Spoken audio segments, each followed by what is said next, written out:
വിശുദ്ധ യോഹന്നാൻ ശ്ലീഹ. ഈശോ സ്നേഹിച്ച ശിഷ്യനെന്നാണ് യോഹന്നാൻ ശ്ലീഹ സ്വയം വിളിക്കുന്നത്. തൻ്റെ തന്നെ ജീവിതത്തിലുണ്ടായ ആന്തരിക പരിവർത്തനത്തിൽ നിന്നുമാണ് ഈ വിശേഷണം ഉയർന്നു വരിക. ഇത്തരത്തിലൊരു പരിവർത്തനത്തിലേക്ക് തന്നെയാണ് പൗരോഹിത്യ പദവി ഓരോ പുരോഹിതനെയും ക്ഷണിക്കുന്നത്. സ്വയം താനൊരു തീവ്രതയുള്ള ക്രിസ്തു ശിഷ്യനാണെന്ന് അഹങ്കരിച്ചിരുന്ന യോഹന്നാന് നമ്മുടെ ഭാഗത്തുള്ളവർ, നമുക്കെതിരായുള്ളവർ എന്നൊക്കെയുള്ള വേർതിരിവും എതിരായുള്ളവരെല്ലാം നാശമടയണമെന്ന താല്പര്യവും ഉണ്ടായിരുന്നു. എന്നാൽ കാലങ്ങൾ കടന്നു നീങ്ങിയപ്പോൾ പരിവർത്തനമുണ്ടായി.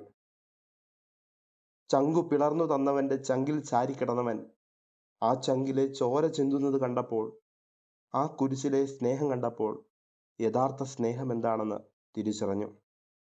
യഥാർത്ഥത്തിൽ സ്നേഹം മാത്രമേ നിലനിൽക്കുന്നുള്ളൂ എന്ന് തിരിച്ചറിഞ്ഞു.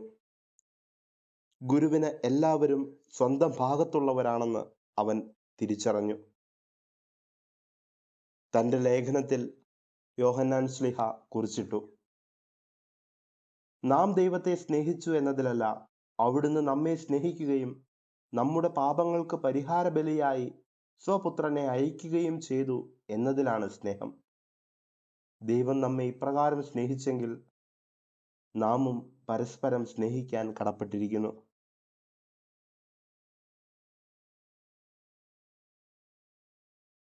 കുരിശിൻ ചുവട്ടിൽ ഇതാ നിന്റെ അമ്മ എന്ന് അരുളി ചെയ്ത് ഗുരുനാഥൻ തൻ്റെ വത്സല മാതാവിനെ ഭരമേൽപ്പിക്കുന്നതും ഈ ശ്രേഷ്ഠ ശിഷ്യന് തന്നെയാണ്.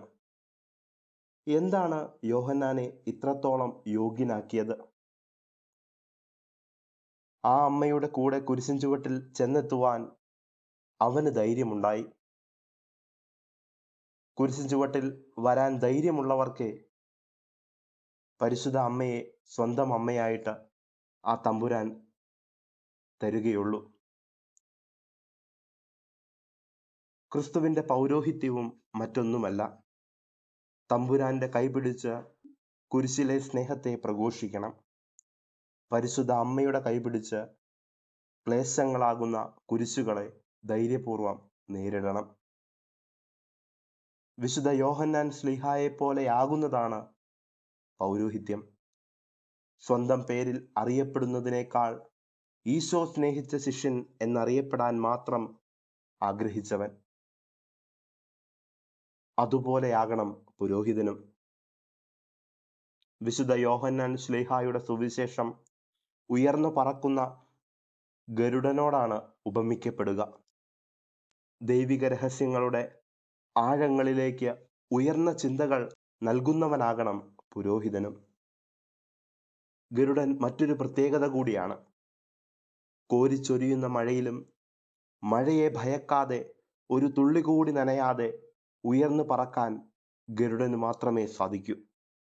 പെരുമഴയിൽ എല്ലാവരും നനയുമ്പോൾ കാർമേഘങ്ങൾക്ക് മുകളിലാണ് ഗരുഡൻ പറക്കുക.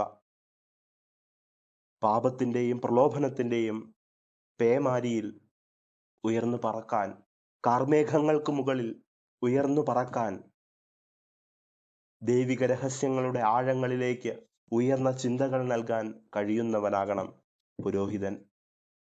നമ്മുടെ പുരോഹിതർക്കു വേണ്ടി നമുക്ക് പ്രാർത്ഥിക്കാം.